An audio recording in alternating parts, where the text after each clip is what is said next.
It's Sunday morning, and every decent man and woman is listening to Test Miles with Nick Miles on FM News 101 KXL. Buckle in. It's Sunday morning, 10:06 on FM News 101 KXL. I'm Nick Miles, and you are listening to Portland's Automotive Radio Show, TestMiles. We are locally created, nationally celebrated. Our team of misfits, rapscallions, and ne'er-do-wells has been assembled to bring you the world's most up-to-date automotive news, reviews, and comment. And let's introduce them now. The distinctive and mature outlook on life. He's here, and he is the show's official dad, Brad Boyer. Good morning, all. How's your week been, Brad? My week was fantastic last night. However, I did a couple of limo runs for brides and ran into the Starlight Parade. So that was fun, driving a big stretch limo in the middle of the chaos last night. Andy and I noticed all the gates still up there. The metal barricades are still being removed at this time in the morning from the weekend's festivities. So if you were there, I hope you had a good time. Also, let me introduce you a man who is truly passionate about cars and not much else, Sean Walker. Good morning, Sean. Good morning, everyone. How's your week been? My week was pretty good. I spent all day Friday detailing all my cars, which took all day and into Saturday. Then I went to a drive. All 300 of them. Yeah, you know, we were listening to that news segment where the average household has 2 cars, and my household's probably 5 or 6.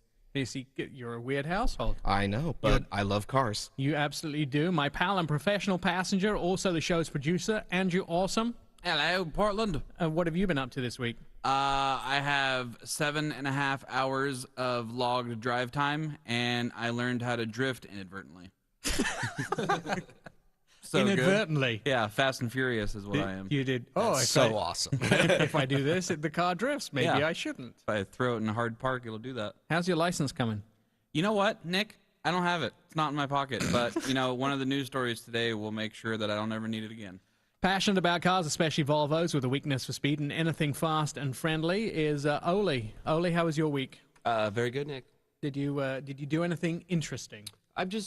I've been enjoying the glimpses of the summer that's coming up with the weather and driving around topless and trying to multitask it with my multimedia at the No, he means that stoplights. he's had the top down on the car, Andy. He hasn't had his shirt off. Not you.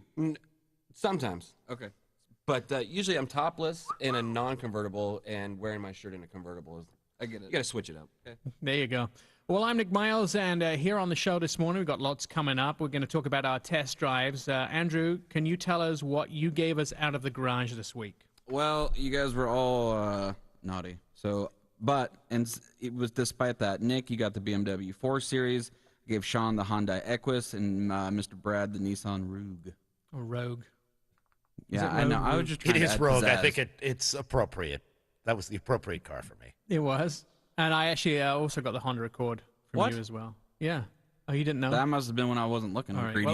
Well, I also just spent a few weeks in Los Angeles driving the BMW i8. A few days in Los Angeles driving the BMW i8, and Julian from BMW Product and Technology, he's going to join us later on in the show to explain the car and the future of driving. We're also going to have Travis Decker from Atomic Auto, and they're a full-service garage on 20th and Sandy, but Travis is really changing the market about how you approach your car, and he can fix almost any hybrid. He has lots to say about the future of the car business, and some things may shock you. All right, let's get to these cars. So I drove the BMW 4 Series convertible. Let's talk about basics. This replaces this 3 Series convertible. It's based off of a 2-door 3 Series. It's all new for 2014. The 4 Series is sleek. It's an updated version of the former self. It's a top pick for luxury sports cars, sports coupes, convertibles. The good things about this car that I really liked is it really is engaging. The handling, it's powerful, it's fuel efficient, it has a great engine, it's upscale interior, it's straightforward controls, and it has spacious seating, even in the back row. The bad thing, I would say, the seats are a little hard, and it takes quite a little time to get comfortable in it. So it has a 2-liter engine, which is a 4-cylinder. The drivetrain is rear-wheel drive. The transmission, 8-speed automatic, 241 horsepower at 500 RPM. And it has a fuel economy of 2335, which is pretty good. Starting price $48,750. Three versions: the 428i, the 428i X-Drive, which is their all-wheel drive system at BMW, and the 435i. So this car, I will tell you, it's definitely a great convertible. I picked you up in it this morning, Andrew. You like the idea that the top is a hardtop convertible, right? No, I was pleasantly surprised when you had it down when you got me, but when we parked, you put it up, and it looks really awesome actually when it's up like that. I think one of the things about the car which is interesting is the fact that it, in Oregon, I don't see why you would have a rag top, because really rag top you can't drive in the winter, whereas a hard top convertible you can drive all year round. Yeah, that was it solid. keeps the weather out. It was great. And don't you lose a lot of that noise, road noise, too, from the hard top? Absolutely, and it has neck warmers in it as well, which everybody's starting to put in those cars. That which was so great. Andrew kept playing with, and by the time we got here, his neck was all sweaty. Yeah, it's more than normal. He had it turned on. Also had had some time in the brand new Honda Accord. That's what I'm looking to say, the Honda Accord. The basics about this: the Honda Accord is a mid-size sedan, first seen in 1976. Jimmy Carter was president then, by the way. 2014, the Honda Accord earns the top honors in the mid-size sedan class with a mix of elegance and excellent packaging. Its superb fuel economy and rewarding performance. If you look at this, it is the #1 car sold in America if you don't count fleet sales. If you count fleet sales, the Camry comes in there. The car is really a good, solid transportation. Sean's had this one out of the garage. He really loves it. The good things: roomy, high-quality interior, refined and efficient powertrains. It's quick acceleration, responsive handling, and affordable coupe body style if you go for the coupe. The bad: I think the design is slightly uninspiring, and the rear folding seat doesn't have a split in it, which it only folds down the whole thing. It has a 2.4-liter inline four-cylinder engine. The powertrain is front-wheel drive. It comes with a 6-speed manual or a CVT transmission, 185 horsepower, fuel economy 2434, and 21,680 is the starting price. You can get 4 different versions in this car: the sedan, the coupe, the plug-in hybrid, or the regular hybrid. Sean, you've been driving the Hyundai Aquis. Yes, I took this car out, and it's fantastic. I fell in love with it, and this car, Hyundai actually competes with all the high-end luxury cars like Lexus LS, a BMW 7 Series, but comes in around $20,000 less. I could sit here and talk about the whole show about all the technology on this car and still not even hit the tip of the iceberg with it. Some of the greats or good features on this car was I love the lane departure and the heads-up display, because they have a heads-up display, and then most people, they have the blind spot monitors and they have them on the side of the mirror, but this one actually pops up in the heads-up display. Nice. Also, I mean, it's full luxury. Basically, you could sit in the back seat, and if no one's in the front seat, you can actually push the front seat up with a push of a button, and the back seat will recline. And then you have the 2 DVD screens in the back. This car is just awesome with technology and features. Cool thing with the Equus too is they have this program where if you actually do buy an Equus, you don't even have to go to the dealership. They will bring one to your house or business and let you test drive it. And also with service, they have an iPad where you can go online and schedule maintenance. They'll come to your house, pick up the car, bring you a loaner, so you don't even have to deal with a dealership with this car. Excellent. Good. And Brad, what about the Nissan Rogue? So the Nissan Rogue is the second generation of this car for Nissan. The first one came out about 6 years ago. It was based on the Sentra. And there has been some big improvements over this generation, most of which is the cargo space. There's 70 inches of cubic inches of cargo space, which is outstanding for its category. And there's a divide and hide cargo capability in the back, the split seat, the rear storage area.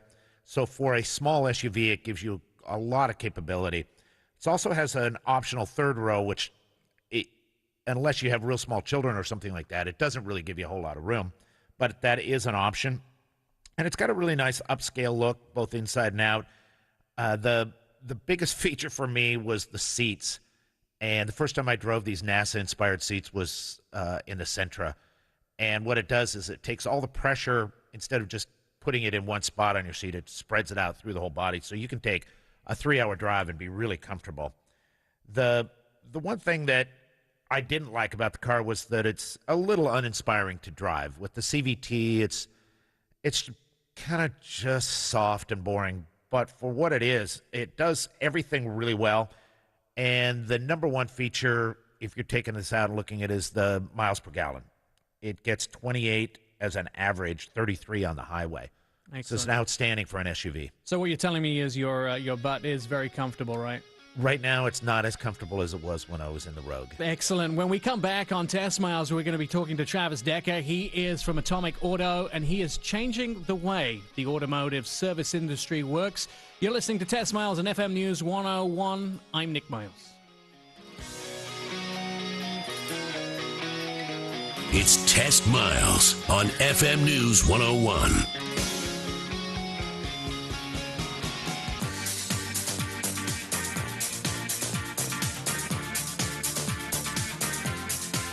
Test Miles, like NASCAR, but with one right turn. TestMiles.com.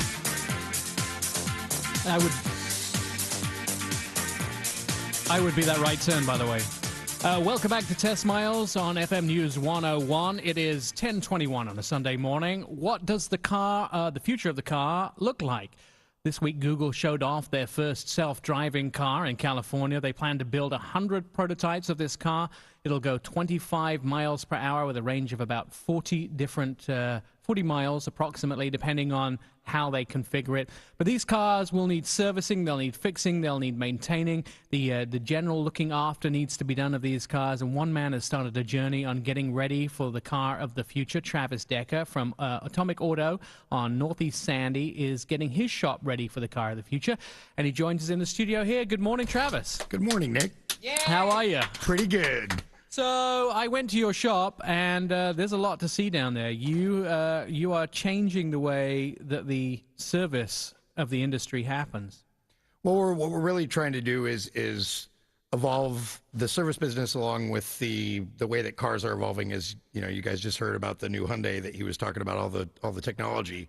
How do we integrate more of that technology to give customers a better experience servicing and repairing their vehicles? And when I went to your shop, you have a system, and you're going to have to explain this to us because I'm going to do a poor job of explaining. But the system is, so the car comes in and you take a look and you hook it up to the computer and find out what's wrong with the car. And then you have a list of stuff that you send the customer on their phone, right? Yeah, basically we do a complete inspection on the car, and then we send you a link. The software is all web-based. And then you basically click on what you want. There's pictures of your actual car and the conditions on your vehicle. We can, hyperlink videos. We upload stuff to YouTube. Basically, what we're trying to do is to show you exactly what's going on with your car and act sort of more as a liaison between you and the technology rather than just sell you stuff. So with this person, and you showed me a specific person that brought in their Prius. You do a lot of Prius work. Yep. On Priuses, right from Gen 1 to Gen 3.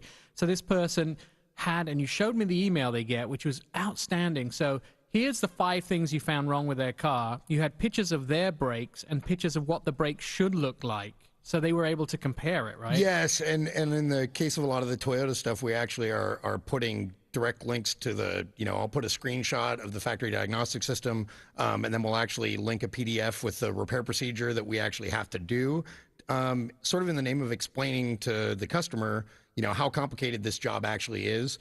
If I attach a 14-page diagnostic PDF from Toyota of what we actually have to go through, everybody's a little bit more clear as to actually what we're actually doing. Do customers really read these? Good question. I think some do and some don't. The question is if it takes us, 20 seconds to put it up there. The other thing that is really good about it is, let's say Nick has his car serviced at my shop and then you're out of state and you go somewhere else. The document that you have explains everything to everybody. If one of my technicians, if I check out a car and then somebody else gets it, they're basically kept in the loop right then as to where I'm at in the process. All the wiring diagrams, everything else is attached directly to the customer's repair order. So if there's anything that anybody else in the business needs to look at as far as reference information, or, rather than us all looking this stuff up over and over and over again on the computer system, it's all in one place. And then the customer has, let's say they have 5 things that you find with a car that you recommend that are taken care of. The customer can just click a button and agree to them. So it has the price and they hit yes, and that's like them agreeing to it on the phone or signing a work order, right? Correct. And then we have basically a lot of our customers anymore, and as more and more people have smartphones and more people are busy, I don't have the time in my day, and I assume most of my clients don't, to play phone tag and talk to you about your car. I'd rather just send you an email and have you click a button while you could be in a meeting. Who cares? Let's get this ball rolling. Everybody always wants their car back at the end of the day. They want to be without it the least amount of time. So using this technology to minimize the back and forth and sort of waiting game that happens with us communicating with our clients is essential. The faster we can get all this stuff sorted out in the day, the better the odds are that we can get Nick back his car by the end of the afternoon at 5 o'clock when everybody wants their cars back. So you specialize in two things at the shop. One is you started off as a Saab repair service guys, right? And you were a Saab technician, but as Saab have slowly faded to gray and become more of an enthusiast brand, and they're not making new cars, you've sort of moved over to this hybrid idea and this high-tech shop. Yeah, and I think, sort of the big eye-opening thing, and I'll give a shout-out to my friend Carolyn Cocolette, who owns Luscious Garage in San Francisco. I went down there to visit her basically on a quest to learn about software. I had heard that she had web-based custom software, and went down there, and she was probably one of the first dedicated hybrid shops in the United States. And I saw basically, like, it was just sort of eye-opening. These cars do need service. They need much less service than cars of ages past. However, they still do break like everything else, and the customers who drive them are typically high-tech and have smartphones and sort of fit my model of the demographic of people that we're looking to serve. And you're also telling people what they should pay for those repairs rather than, there's very complex and difficult situations where people go to a shop that may not be familiar with the procedure, and they're paying 3 times what they should be paying for it at a non-specialist garage, right? Absolutely, and it was the same with Saab, and I think to a large extent, it's the same with Prius or any modern hybrid car or modern cars, for example. I mean, everybody thinks that we just have a computer that we plug in that tells us exactly what's wrong with the car. Sometimes it's that simple. Oftentimes it's not. I spent numerous hours last week rewiring the ABS system on a salvage title Prius that was in an accident, and the guy who worked on it didn't do the wiring right, and it had these data bus communication issues between the computers on the car's network. And I fixed it on Friday, and it took a little bit of time, but those things, if you know the system, how much is hiring a specialist who actually knows? I mean, are we more expensive or not? People always ask, well, how much is your labor rate an hour? Well, that doesn't really mean anything if we're not the most efficient people to fix your car. Right. So you could be doing, charging 5 hours where the job really takes 30 minutes. And I know one of the things that you've sort of championed is a lot of times with some of the vehicles, especially the hybrids, people come in and they want the light bulb changing, and you have offered to help people with that, tell them where they can buy it, and instead of going through all the rigmarole on some of these cars that people are doing and paying $120 to get a light changed, you found a way to get around that, right? Yeah, I mean, get online, get it, come in. The rumor on those cars oftentimes is the bumper needs to come off, or a lot of these new cars. And the funny thing is that light bulbs are becoming harder and harder and harder to change. I mean, all the cars that you guys just reviewed, I would love to watch and go out into the parking lot and say, let's try to put a headlight bulb in everyone and see how long it actually takes, because it's gotten completely absurd. Oftentimes, yeah, I can do it in 4 minutes. Maybe I'll bleed a little bit. I jam my hand down into that nasty spot. But that's sort of what we do, and people pay us for our expertise, and it's ridiculous anymore that the car manufacturers, don't let it. All right, Test Miles. We're on Test Miles on FM News 101. I'm Nick Miles. Throw it in neutral and coast in with TestMiles.com.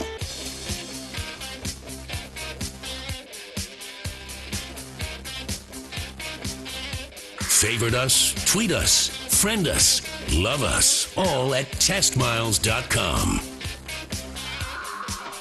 Welcome back to Test Miles and FM News 101, 10:35 on a Sunday morning. I'm Nick Miles, and thank you for following us on Twitter at TestMiles.com, and also my personal NIKJMILES. I'd just like to thank all those people. I did a deal with the TV networks where I asked them to put, when we do reports, to put my Twitter account up on TV as we do it around the country, and we've jumped to 97,000 followers. I was like, look. I looked at that and thought, oh dear, I better not tweet the normal things that I tweet. Well, last week I had the privilege of traveling to Los Angeles with 19 other journalists to test drive something remarkable, something that will change the game for not only the car manufacturer who put on the event, but it'll also change it for the rest of those on the playing field. The car is the BMW i8, and here to tell us more about the BMW i8 is Julian Arguelles. He is the product and technology spokesman for BMW. Good morning, Julian. How are you? Good morning, Nick. So tell me a little bit in your own words, what is the BMW i8? It's a sports car. It is a sport car of the future. It's also a plug-in hybrid, and it uses highly advanced materials. So the materials that it actually uses is carbon fiber, and that carbon fiber is made locally to us here in Portland. It's actually made a few hundred miles north in Washington State. So why did BMW choose Washington State to make the carbon fiber? We want to communicate the fact that the car uses sustainability in its production, not just in how it works, and we needed a production site where renewable energy was available, and of course also the availability of skilled workers was a big decision factor in choosing Washington State. So now the car has two motors, one in the front and one in the back. Why two motors? We have an electric motor in the front, which powers the front axle, and we have a mid-engine it's a mid-engine actually that powers the rear axle. We use these two power plants to provide extremely high performance. The car has comparable performance to a sports car, yet it is as efficient as a compact car. And we also provide all-wheel drive capability with this combination of power plants, and we can get excellent regenerative braking with the electric motor mounted on the front, and excellent handling because we have a mid-engine architecture with the combustion engine in the center of the vehicle. Now, I will tell you that I personally have been absolutely blown away, and a little story about what happened last week. So we did the ride and drive for the day. What happens is you fly in, you have dinner, you meet the team, you get a presentation in the morning, then you do the ride and drive. And I spent probably an hour after dinner convincing Oleg, one of the BMW staff, to let me drive the car again. And he and I rode up the Pacific Highway in the middle of the night. It was dark. We took the car for a drive. It was probably one of the most fabulous evenings I spent. I'm in love with this car. I know it costs $140,000, and the first wave is completely sold out. The two things I don't like about it, and I've been very clear about this, one is I don't have one, and two is I can't afford one. And those are the two things I don't like about the car. Tell me a little bit about the performance, Julian, about the car. What sort of miles per gallon, what sort of speed, and tell me a little bit about that. We still don't have US values for fuel economy, so we expect to have that in the next few weeks. The car has on a European cycle it has 94 mpg eMPG, and but we really can't predict how the numbers will be with the US test. So stay in touch for the numbers in the next few weeks. The car is capable of a 0 to 60 time of 4.2 seconds, and it can run on electric power alone for approximately 22 miles. And you can also drive it on different modes. You can do pure E mode, that means just electric driving. You can go to comfort mode, which blends electric driving and the combustion engine, and you can also go to sport mode, which will give you the maximum performance. Excellent, and I will tell you that although my inside child who wants to be ecologically sound drives it in E mode, but the second you shift the shifter over to sports mode and that rear engine kicks in and it sounds like a supercar, that was what made me sing. That's my heart it was just one of the most wonderful feelings to have that in the back of the car. Now, during the presentation, BMW told me that they have completely changed their thinking for this vehicle. How did you change your thinking when you went about making the i8? Well, first of all, we changed the way we build the vehicle. The basic architecture of the vehicle is completely different from what we have in the normal BMWs. We don't have a steel body anymore, but we also changed the way we fix the suspension and the powertrain to the body.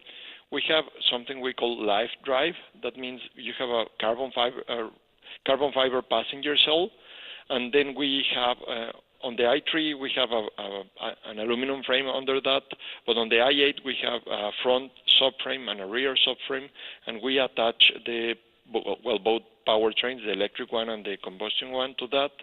So that means it's completely different to anything else. The outer panels are made from thermoplastic and aluminum, and that's a huge change. Then we also have aerodynamics, which is a big part of the story because the car has to be really efficient on one hand, but it's also a car that can reach a top speed of 155 miles per hour, so it needs to remain fully stable at those speeds. A really good job with the car, by the way. And now also you created a separate brand at BMW for your electric cars. Why did you need to create the BMW i brand? The BMW i is a sub-brand, as is BMW M. And we have the normal BMW vehicles, and one extreme of the company philosophy has been BMW M, which offers high-performance cars, and then the other extreme, which we use to define the complete strategy for the brand, is BMW i. So we still have those cars. Those cars are still BMWs. They are still fun to drive, but they are sustainable and they use electromobility. And that's the story for both the i8 and the i3. And then, of course, the i3 is coming into dealerships now. The i8 at the end of the summer, and I know that you guys have already fulfilled your sales list for the first batch. Now, how will the i8 change the future of the industry? Because this is something very different than we've seen before. Indeed, it's completely different. It's revolutionary, I would say. One of the interesting things for me is that we chose to do this with the sports car and a sports car with an amazing design. So it is really different from a normal BMW sedan and most of the other alternatives in the market. So we think it will be the start of a new way to see things. Not only you can have sustainability and e-driving, but you can also have a really high-performance sport car, and that's something that we want people to experience. And even with the i3, you still have BMW typical driving dynamics, and we will, of course, remain BMW while we strive to fulfill the expectations of our customers and the regulations from the governments around the planet. Final question for you, Julian. If I want an i8, how much will it cost? How much will it cost me, and how will I get one? The price is $135,000 and $135,700 without destination and handling. And the best way to find a dealer, because not all our dealers will sell BMW i, the best way is to go to our website, bmwusa.com, and then search for the nearest dealer and contact them. That would be the best solution. And I know that the tip that the BMW guys gave me was put your name on every single dealer's list, because you might find it comes available at one before another. Julian, thank you so much for joining us this morning, and have fun with your i8. Thank you very much, Nick. And have a good day, and hi to everybody in your audience. Thank you, and thank you so much for joining us this morning. That's the BMW i8. Now, Brad, they did auction some off in Portland recently, didn't they? At the Classic Wine Auction, there was one for sale, and it went for $240,000. Now, during the bidding, there were two people bidding hard against it, and they freed up one more, so two of them went for $240,000. Wow, that car, I mean, it's worth every. I just can't tell you how much I'm in love with it I am. You're listening to FM News 101 KXL. We're going to be back with more from Travis Decker from Atomic Auto, and we will talk about our Project Discovery. I'm Nick Miles.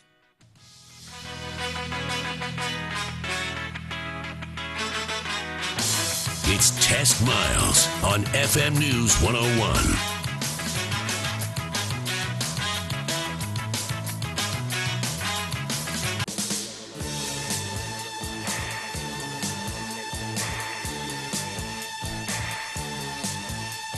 Test Miles, like NASCAR, but with one right turn. TestMiles.com. Welcome back to FM News 101. It is Sunday morning, 10:51. You're listening to Test Miles. I am Nick Miles. We have a few minutes left in the show. I want to bring you up to date with a couple of things. First of all, Travis Decker is back here from Atomic Auto. Brad, Sean, Oli, and Andy are here in the studio. So we got the Land Rover back. Something happened there. Sorry about that. My fault. I was trying to take a phone call. Sorry. We got the Land Rover back from Salem and from Certified Auto in Salem. Brian put a new head gasket on it and fixed a bunch of motors. Thank you to those guys. It's now ready to go to the next stage. What is Project Discovery? If you're listening to the show the first time, this is where we're taking a 2002 Land Rover Discovery 2, and we're going to make it into the ultimate dog transportation vehicle. So next it will go to Peter at Mobile West, and Peter will be putting the stereo system in, and then we've got to organize a couple of other things. Travis, you had some ideas of things that you think we should be doing to the vehicle as well. Well, I'm not really into the Land Rover thing very much. I am familiar with them, but we have in the past put Old Man Emu or other, more serious off-road components on the vehicle, which, of course, if you were going to be specifically making a dog vehicle, going somewhere in the woods probably plays into that a little bit. Yeah, I mean, that's definitely a thing that we should do. When you have guys come into your shop, mostly, so it's Saabs and mostly hybrids that you deal with. Yep. What is the most common kind of problem they're having that they can't get dealt with elsewhere?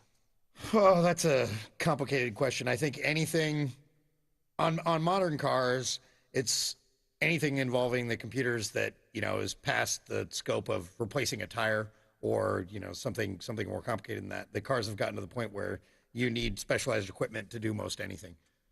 And so really it's all about diagnostic and understanding the vehicles much better than the people who aren't trained. Absolutely. And how to make it so that, if I'm convinced that your car needs a $4,000 part, how convinced am I? Right.